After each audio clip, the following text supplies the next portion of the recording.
Tasmania Today with John Fabris. The Tasmanian-breath-of-fresh-air film festival has been launched for Launceston. The actual festival is in November, but the build-up is off and rolling now. Bradley Patrick is the artistic director and Owen Tilbury is the festival director for BOFA.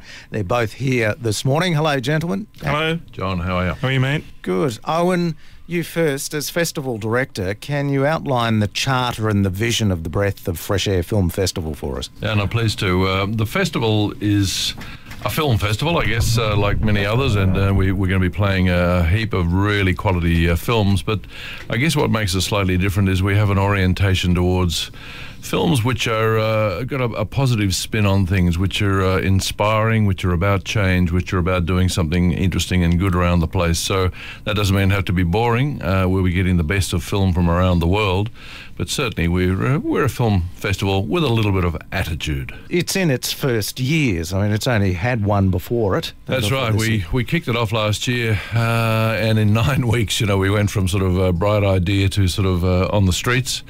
And that was terrific. We were really bowled over by the response from the population around Launceston mainly, but we had people up from Hobart, people down from the mainland. And so we took what we'd achieved to Events Tasmania and Screen Tasmania, and they said, look, we reckon we can build this into something really big. Tasmania is the only state in Australia that doesn't have a film festival. So they said, why don't we jointly, try and fund this thing adequately so that you can turn it into a major event on the national circuit, and that's very much our dream. Why Launceston over Hobart? I guess there's a number of reasons for that. One is that we are blessed with the facilities that we've got in the Inverness precinct. I was just driving Bradley around a moment ago to come to the interview, and from the precinct where there's, believe it or not, there's 5 screens there. The tram shed, the museum, the annex, the university. We've got an incredible depth of things there. Then you've got all the things that are at the museum itself. We're planning to do one of our opening night parties in the planetarium, for example. But even we have the capacity to grow. 1 block away is got the Albert Hall. Around the corner we've got the Princess Theatre. We've got the Village Theatre. People are very, very supportive of what we're doing. So from small acorns, as they say, big things can grow, and this festival, which is going to attract many thousands of people, has the capacity to really grow. So Launceston, why not Launceston? But you want to keep a very Tasmanian, broad appeal for all of us here in this state, don't you? Absolutely. I mean, most film festivals are based on a particular town. So you've got the London Film Festival, you've got, Cannes in the south of France and so on. We thought, though, another point of difference would be we'll make this the Tasmanian Breath of Fresh Air Film Festival, because we do have not only the objective of providing world-class cinema for people in this region, but for the whole of the region. So Northwest Coasters will be coming, people from Hobart will be coming, and people will be attracted from the mainland and elsewhere. And when they come here, they won't be just coming to Launceston, they'll be coming down to Tasmania. And we know that for a fact, in that we've talked to a lot of people about that who say, oh yeah, I'd love to come to your film festival because I can go on and see Mona. I've heard terrific things about that, and I wouldn't mind going down the wine routes and so on and so forth. So we're very consciously positioning ourselves as a Tasmanian Breath of Fresh Air Film Festival, and what we're aiming to do is to have one of our icon appeals is that we'll be raising money for the Save the Tassie Devil, and so we're aiming to have major fundraising events in Hobart, as well as one in Launceston. We're also hoping at the end of the festival to put together a sort of a highlights mini festival, if you like, which we're tentatively calling the Best of BOFA. And again, we'd love to take that to Hobart, and we've been talking to some of the folks down there, and maybe tour it up the northwest coast. And I'd love to show some film down in Queenstown and that fabulous old theatre they've got down there. So very much Tasmanian Breath of Fresh Air Film Festival. And Bradley, you bring to the table some Hollywood experience for the Tasmanian Breath of Fresh Air Film Festival. What was your experience in Hollywood there? Well, I lived in Hollywood, LA, for about 3.5 years, shooting for major studios, DreamWorks, Sony, Universal and the like, for major motion pictures. So, shooting people like, Ben Affleck, Uma Thurman, the list, I could go on for an hour, but I won't. Yeah. People want to go to the website, bradleypatrick.com. Sorry about the self-promotion, but if you want to see more of my work, that's where you'll see it. And pretty much like traveling the world and going to film festivals like Cannes and Berlin, Venice, Toronto, and seeing how it's done and how it's not done. And the feeling you get from film festivals when you're there, whether it's, a purely an artist-based thing or it's a community thing or everyone's involved, and, it's all obviously about where it's been set too. So Launceston, being the area that we're going to hold it in is an amazing place because it's just the infrastructure is amazing, the screens, the facilities, and the quality of the food and wine is amazing as well. So, when you come to a film, you want to go and have something to eat and enjoy it and talk about the movie and then be in a great place. So, why would you draw away from that Hollywood experience? It sounds like that was a career that was bubbling away there for you. Are you going back? No, I go back every couple of months. I didn't sort of draw away from it. It was kind of like, moving back to Australia, the best country in the world, it's like, proving to myself that I can work on an international level, which I did, and then, having a family, young family. So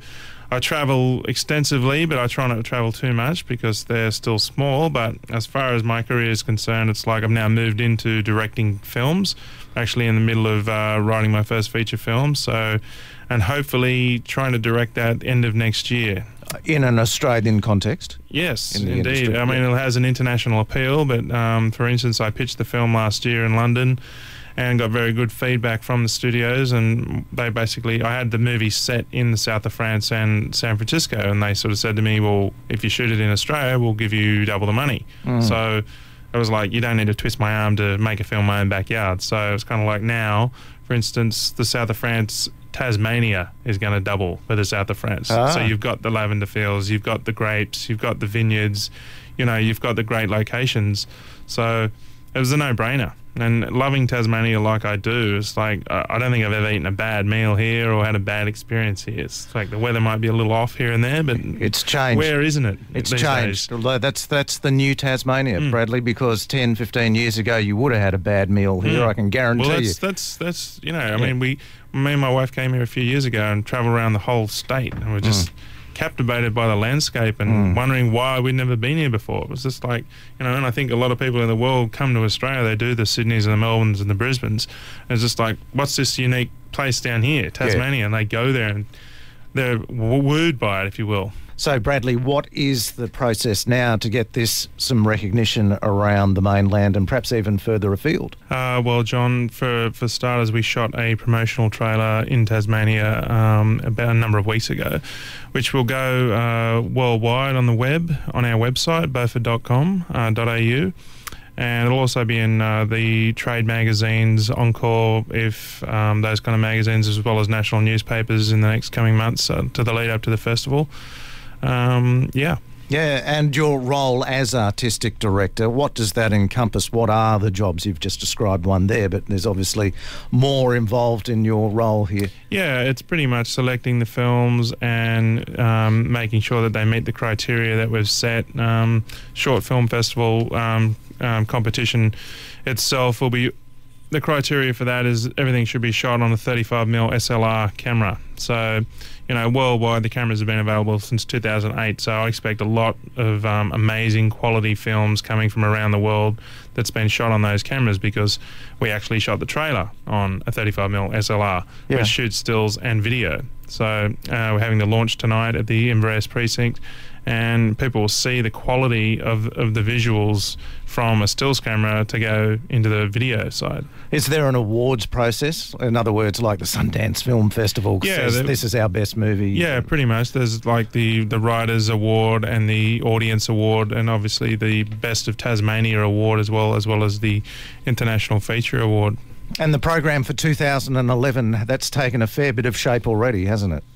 It has, yeah. Myself and Owen have pretty much like broadened the whole spectrum of films that are going to be available to us, and set the criteria for, new horizons, fresh perspectives on the stories. So we don't want people to be depressed when they come to the movies. We want them to be entertained, and we want them to go away feeling happy and, enlightened, but also educated, and, in a great place like Tasmania, I think it's paramount. And also, when I talk of the program, I mean some of the actual physical structure of events where they're going to be held, and some of the all sorts of classes, the whole lot. One of our charters with this festival, with a name like the Breath of Fresh Air Film Festival, is to do things a bit freshly. So we've tried to add on some extra things. For example, we have got Festivali of Film. Our good friends at Festivali, Launceston Festivali, are very kindly partnering with us in that area, and we're hoping to put on a one-day exhibition, if you like, of the best of Tasmania's food and wines, because when people come down to Tassie, they'll want to see some movies, but they'll also want to indulge in some of the things that Bradley's been talking about there. And we've got a 10 metre by 10 metre sundown cinema screen, which will be showing movies as people are enjoying themselves, and we're doing that on the 26th of November, which is the same day as the Christmas parade. So all those folks who have brought their kids into town, they might like to bring it down there. And to cater for the children, we've got a secure area as part of the Annex Theatre to show children's movies free of charge, under supervision, so mum and dad can very confidently leave their children in there while they go and have a glass of something or a bit of a nibble of something, come back and find that the kids have been entertained. Owen Tilbury, Festival Director, and Bradley Patrick, Artistic Director of the Tasmanian-breath-of-fresh-air Film Festival. And no doubt over the coming months we'll talk again, gentlemen, and build this up. It's great for Launceston, it's great for northern Tasmania. Thanks, John. Thank you very much, John. Tasmania Today with John Fabris, 1300 883 557.